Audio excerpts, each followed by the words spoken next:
Welcome to The Rest is Politics US with me, Katty K. And I'm Anthony Scaramucci. How are you, Katty? What's going on? Tell us where you are. What are you doing? I'm in London. I have had the best week when I went to Wimbledon, to the Royal Box. How many photos did I send you? How many times did I FaceTime you? You were missed so much. Lots of FOMO. I got there and the organizers of Wimbledon said, well, we kind of invited you because we really wanted Anthony, but they didn't exactly throw me out. But anyway, it was pretty clear. You were the star and you were very missed. I wish you had been there. It's too overt, Katty. It's not working, okay? I know it works for you and like the BBC and these other places, but I love the fact that you were there. This is for you. This is yes, a gift I do to see you. It. And for those of you listening, this is a Wimbledon shopping bag. This is a Wimbledon shopping bag. Okay. With a hat for you. They chose it for you. Now, they said it is an extra large because they weren't sure about your head size. I said an extra large is probably about right. Yeah, no, of course. I have a big head. We know this. Do you like this? I'm modeling the Wimbledon hat for those of you who are not watching on YouTube. Hats were very famous prior to Jack Kennedy. Once Jack Kennedy got in office, he's like, hey, man, I got a full head of hair. I'm not wearing that. And then the hats went out of style. But look at that. I'm going to wear that hat, Katty. Yeah, it's a gift from the organizers of Wimbledon. Okay. And I'm not a bashful person. So I need a rain check on next year. If you Wimbledon people are listening, please invite me next year. I will be good to go. Okay. What are we talking about? We are going to talk about the return of Liberation Day and Trump's tariff threats. He has just announced sweeping new tariffs up to 50% on a bunch of countries. He sent them letters, which he then posted on Truth Social on Tuesday. We're recording this on Wednesday, and he is sending more letters out today to other countries. And he says they have a new deadline for making trade deals, which is August the 1st. So we're going to talk about that. But first of all, we are going to talk about Elon Musk. He is back, and he has announced that he is starting his own America Party. So I guess the question for you, Anthony, is, are you signing up? Well, I mean, listen, I would love to meet with Elon. I mean, it probably won't meet with me, though, because I'm sure the MAGA people, disfigured me to people like Elon, which is totally fine. But I would love to meet with him because I think the country needs some change and the country needs some level of reform. If you again, we talked about the spending bill last week. It's just, to me, I think the spending bill is outrageous, and 38% of the country wanted it. And of course, they voted it in anyway. So to me, I think we do need reform. I think Musk is a very smart person. I don't think he should be underestimated. And I like the 0 Fs, like I don't give a 0 F version of Elon Musk, because he's telling people that Steve Bannon's on the Epstein list, Donald Trump's on the Epstein list. He's putting countdown clocks and memes, just showing the farce of the whole Epstein list. But I think, listen, there's two ways to go with a third party here. One is to go for a few purple districts and see if you can knock those purple districts into centrism. Then you will freeze the whole demo-publican movement that does these stupid, big, beautiful spending bills. Second way is to, put up $30 to $50 billion, have a nationally recognized third party. Trump is putting out on Truth Social that these things don't work. He's right. But they've never had Elon Musk working on them, and they never had 20, 30, 40, possibly $50 billion to go into a third party. But remember, a third party did work. And of course, it started in 1854. And by 1860, we had our first Republican president. So when Trump says third parties don't work, he's right today, but they did work 160 years ago. And so you never know, Katty. But I would like to learn more about it. And if I get invited to have a meeting with Elon, I would go see him and just discuss it. Yeah, I mean, my initial reaction was a bit like Donald Trump's, which I guess I don't say on this podcast very often, that there isn't a history of these third parties working, and the American system of two parties is set up with these huge, big machines of the committees behind them and the money behind them. And so it's very hard for people to break in, which is why Mike Bloomberg, when he was thinking of running, the billionaire from New York, who was mayor of New York, and he was thinking of running, and he decided it would be a kind of form of bankruptcy to run because however much money you put in, you couldn't overcome all the hurdles, that everything from how to get on the ballot, the amount of money, the organization makes it very difficult to break through. Certainly a third party could be a strategic spoiler, and we've seen that quite often in recent history. We saw it with Jill Stein back in 2016 when she got votes in Wisconsin, Michigan, and Pennsylvania that otherwise probably would have gone to Hillary Clinton. I think Hillary Clinton and the Democrats would say that Clinton would have won in 2016 if it hadn't been for Jill Stein being on the ballot. And then in 2000, you had Ralph Nader running as a third party candidate, and he got enough votes in Florida and took them away from Al Gore, which meant that George W. Bush won Florida. And we all know how that election turned out. So George W. Bush won the election. So in recent history, you've had key elections where a third-party candidate has disrupted the status quo between the two candidates, the two parties, but hasn't actually managed to get anywhere near winning as president themselves. And maybe that what you're implying is, maybe it's possible it wouldn't be Elon Musk because he's South African born. And so unless there was a constitutional change, he can't run for president. Maybe it's possible that the America Party would mount a successful presidential candidate, but maybe actually it's the chaos and disruption, which of course we know because we did the series on Elon Musk. He loves chaos and disruption. And maybe that's enough. That's what you seem to be suggesting, which is why I think you've got people like Mark Cuban saying this is interesting, and even Sam Altman, very smart, influential people saying, look, like you're saying, Anthony, there's room now for disruption to kind of unblock the system of American government, and that Elon Musk could successfully do that, or this party could successfully do that. What do you think are the hurdles to it, though? Well, again, lots of hurdles, which is why you'd need billions of dollars. Again, as we've said on this podcast, they closed down on each other. They created a very airtight duopoly after the Ross Perot election, and they made it almost impossible for third parties.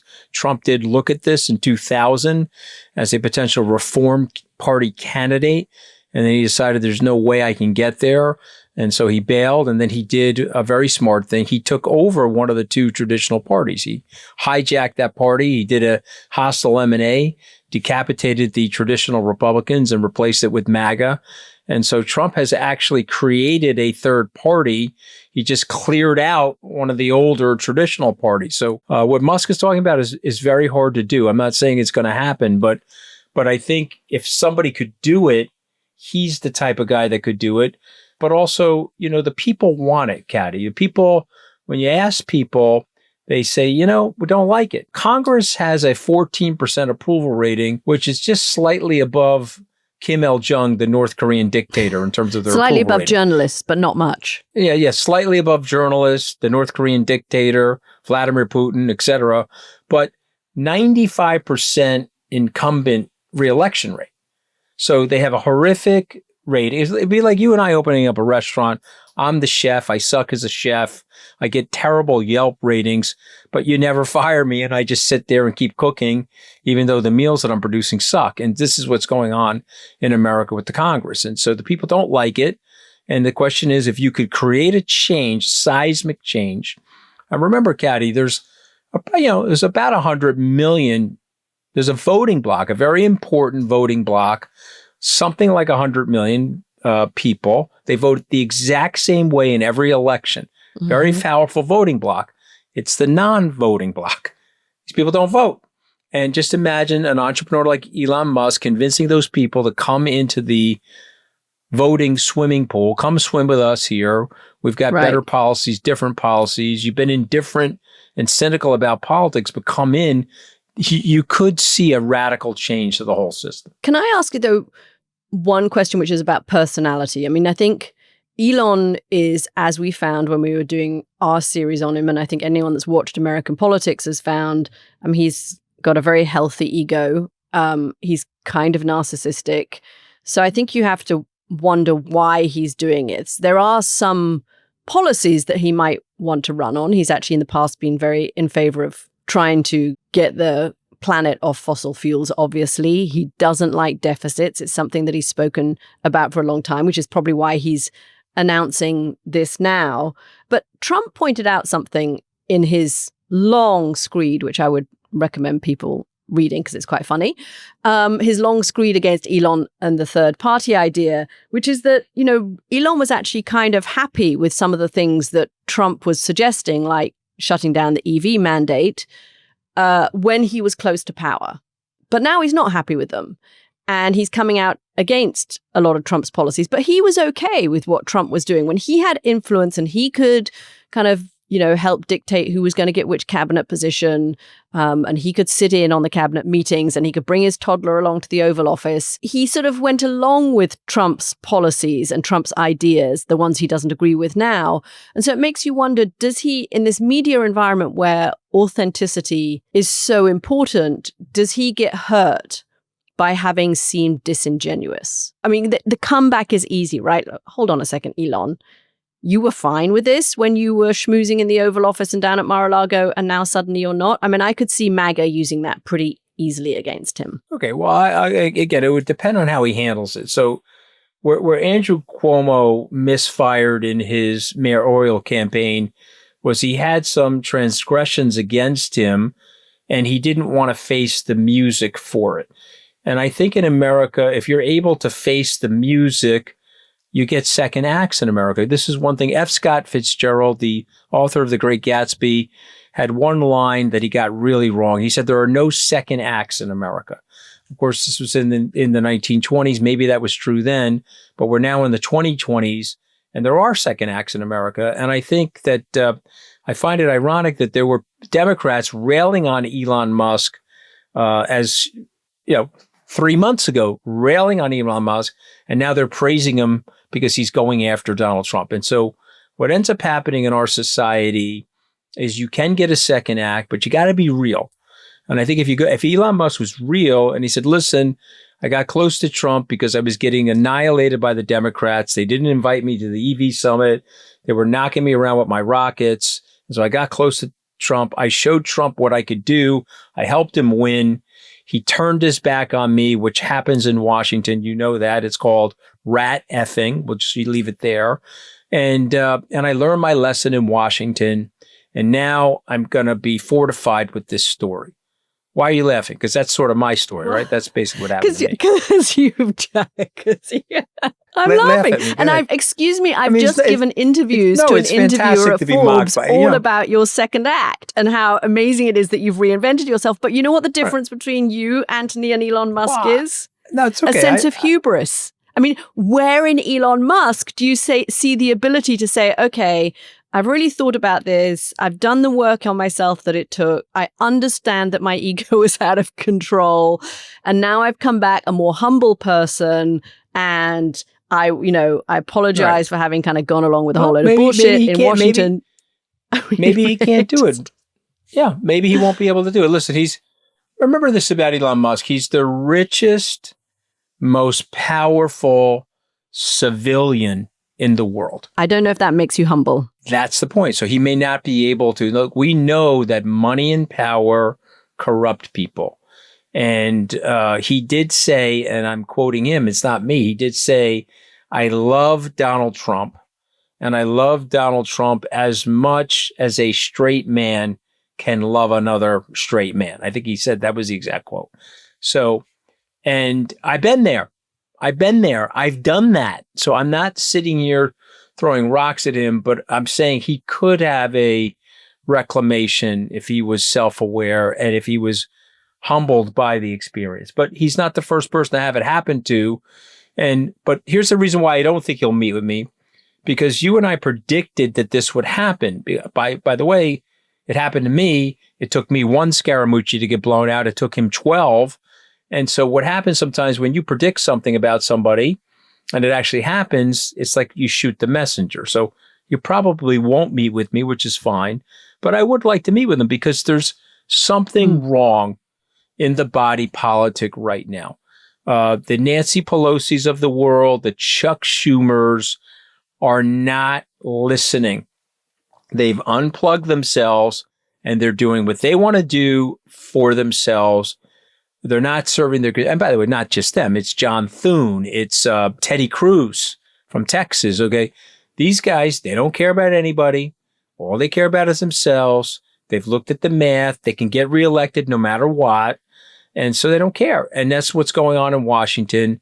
And maybe Elon will pull a trigger somewhere and cause a cascade of people starting to care. You know, it has happened before in the United States. You remember, if people are interested in this, go to the origins of the Republican Party.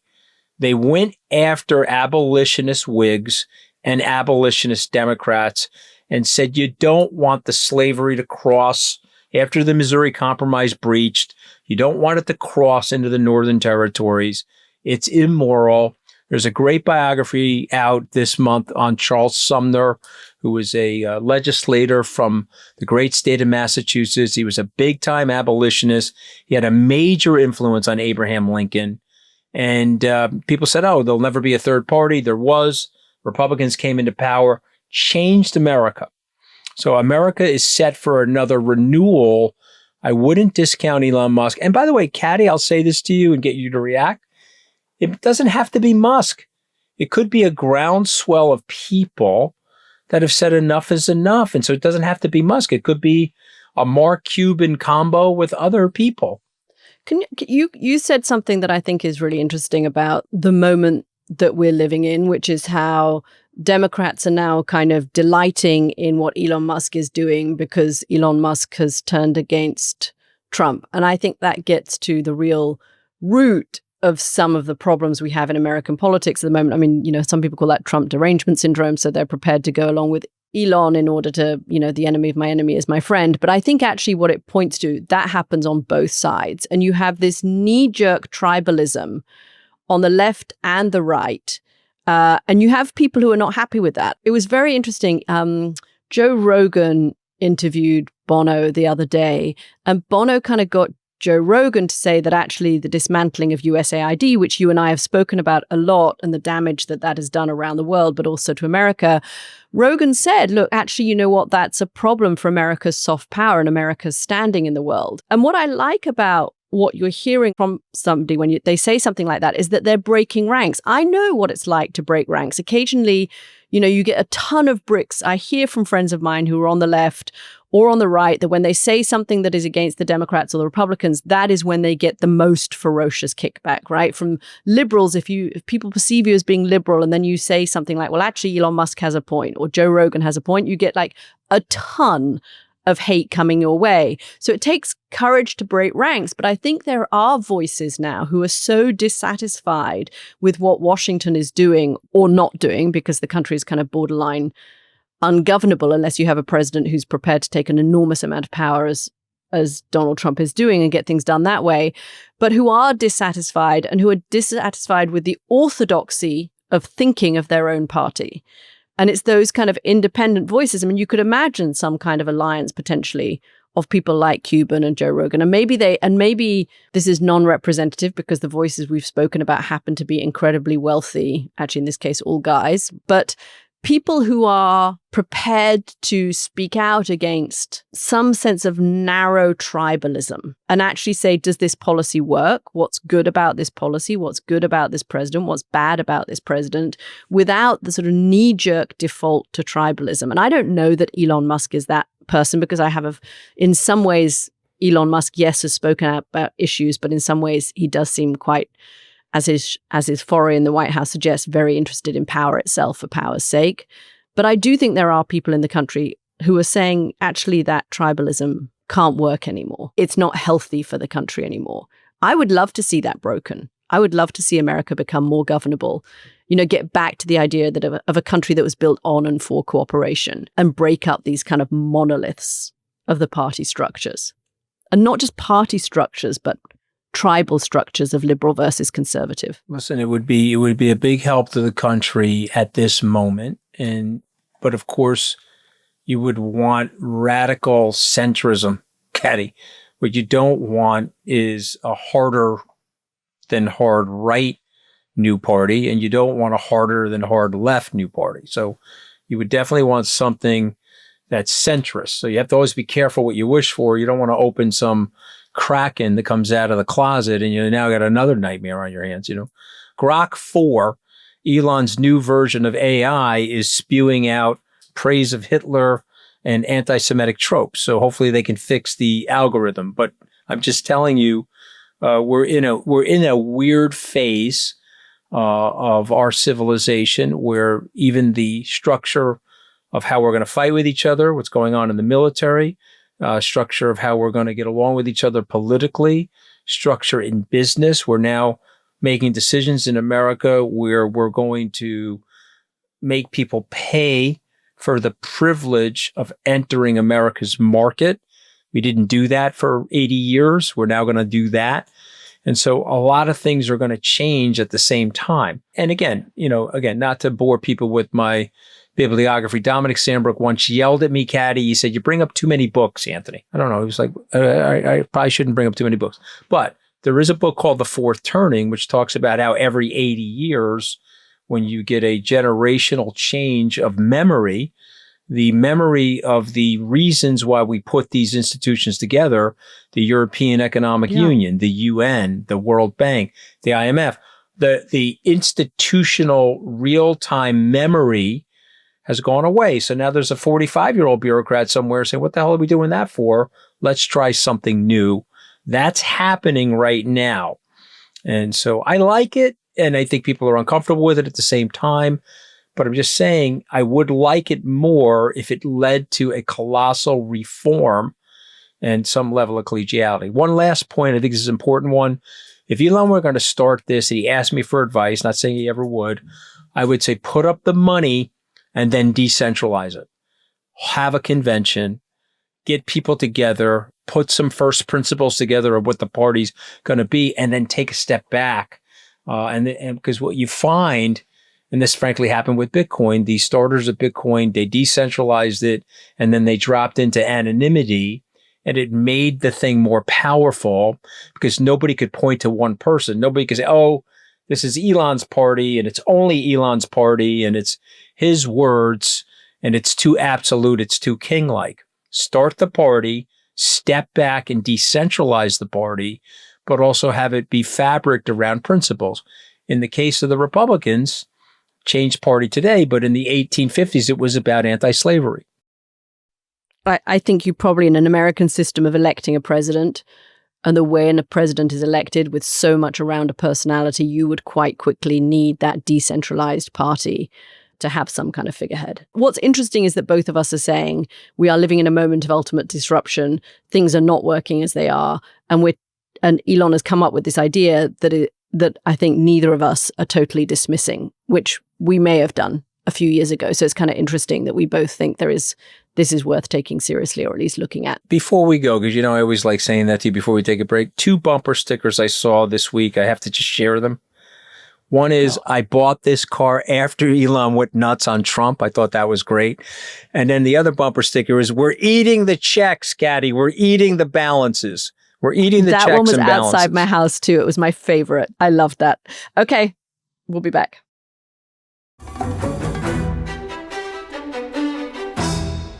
Welcome back to The Rest is Politics. Okay, it's Liberation Day all over again. This is interesting. So Donald Trump sending out all of these letters, Anthony, to countries telling them that the pause on the tariffs has been extended to August the 1st. And what I loved was this way he said, because how many times has this been, this deadline been pushed backwards?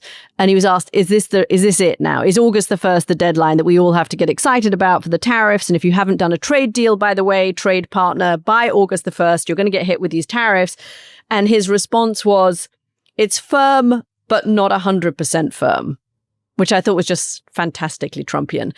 And of course, what was interesting is that I think America's trading partners and financial markets are hearing this and are saying, we know that he is going to chicken out again, and that the chances of America actually imposing up to 40%, up to 50% in some cases, tariffs on its trading partners by August the 1st look increasingly slim. And so when he says firm but not 100% firm, the message to those other countries is, we can probably offer the very minimum that we can get away with in order to get some kind of a framework of a deal that gives Donald Trump the ability to save face. which is why markets have barely blinked as far as I can see. Am I right or am I wrong? I mean, you are so right, but let me ask a follow-up question. So, because I'm in the market and the market's telling you, blink, bit, blink, this is not just a taco. This is like the whole Chipotle. Okay. It's like Chipotle. Okay. You got everything on the menu. This guy's not just tacoing. He's everything. So none of this is going to happen. So I don't know why he keeps saying it. It's just not going to happen. And it's just not going to happen because, again, the bond market will quake. That will freak him out. We've already lost 8 or 9% on the dollar. Dollar rallied back a little. It was down 10.5% for the year. Now it's like 8 or 9. No way. And so my follow-up question to you, though, because you're a Washingtonian, what are they saying in the circles inside of Washington related to the on-again, off-again tariff strategy? Go. So there's a new thing that I've just heard in the last week from somebody who is pretty close to Donald Trump on the economic side. And it's this framing of tariffs as not inflationary, but a price hike, a one-off price hike. So that is not what American businesses are telling us, because there's a new survey of American businesses out saying that 57% of US companies are already experiencing declines in gross margins because of tariffs. 7% of American companies are saying that they are considering price increases. But I think there's a sort of new messaging. I'm hearing that the 10% tariffs stay. They realize there will be a hit on prices. And so they're trying to reframe the message as, but don't worry, this is not inflation, Joe Biden style. This is just a price hike. I don't know that really washes. I mean, maybe technically that's right. I'm not an economist. They're trying out different messages around this, is my sense of this, that they want. So they're saying these tariffs are going to go through and they're going to stick? The feeling is the 10% tariff stays. The 10% across the board tariff stays. And that it's just these extra reciprocal tariffs that will come down. But here's the 3 problems. I love this. I'm finally doing a list of 3, which you always manage to do and I never managed to do. But let me give you my 3 problems. Problem number 1 is that actually these companies are saying, call it a price hike, one-off, call it inflation. We don't really care. It's causing us problems. We're going to have to raise prices because of the tariffs. The second problem is that this amount of uncertainty and chaos makes it incredibly hard, as we've said before, for people to do any sort of planning. Do you plan to build your factory in the United States that might be a 5 to 10 year project in an environment that is going to have retaliatory tariffs or maybe not have retaliatory tariffs? Whatever it is, you're trying to plan. And so there's a lot of uncertainty for investors around the United States, which is why this phrase abuser, partly why this phrase abuser keeps coming up anywhere but the USA. But then the third problem for America is that actually what is happening from my conversations with people in the European Union and Canadians is that these global trade flows are not stopping. Actually, what America has done is precipitated other countries just to start talking to each other to try and have trade negotiations of their own. So I'm told that the Europeans are now talking to the Indians, they're talking to the Mexicans, they're talking to the Canadians who are trying to rearrange their supply chains.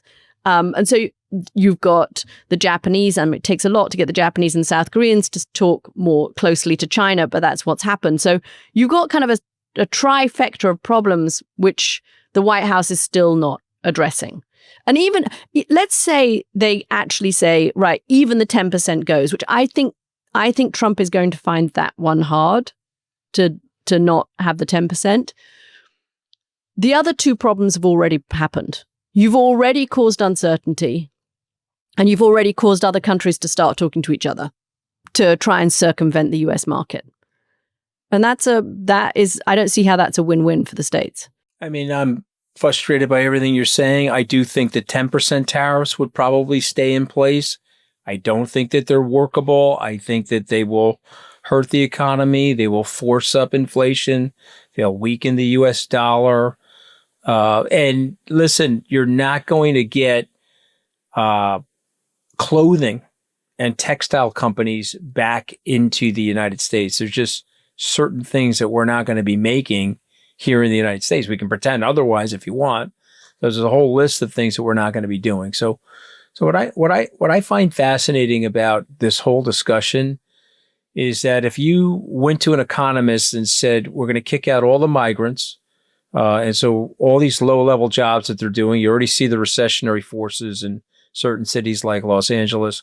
We're going to whack up the tariffs as high as we possibly can. And then you said, well, then why is the stock market so high? Why? Because he's had the move. He's had the move in the stock market. Okay. And so a lot of my friends will say, you see, Trump is right. Market's going to go higher. And so why is that happening at the same time? And the answer for me is because what Trump is saying is going to happen actually never happens. And yes, he dropped a bunker buster bomb. I got that. But I'm actually talking about the fight, the tug of war with the stock and bond market. The president does not like lower stock prices. He doesn't like it. He doesn't like higher interest rates, which means lower bond prices. Does not like it. And so I maintain that this stuff really won't happen. And even the 10%, I'm going to make a bet with you, Katty K, that there will be carve-outs on the 10%. So talk a bit more about that. Traders getting the taco mindset and just ignoring what President Trump is saying, because at the same time, he is ramping up deportations around the country. You've had the agriculture secretary just say this week that there will be no carve-outs for farms. The president at one point has suggested there would be a carve-out for the agricultural industry and for the hospitality industry, but that's Stephen Miller apparently doesn't like that. And so that's not happening. And you've got the ag secretary saying that's not happening either. You've just had the big, beautiful bill passed, which is going to add massively to American debt.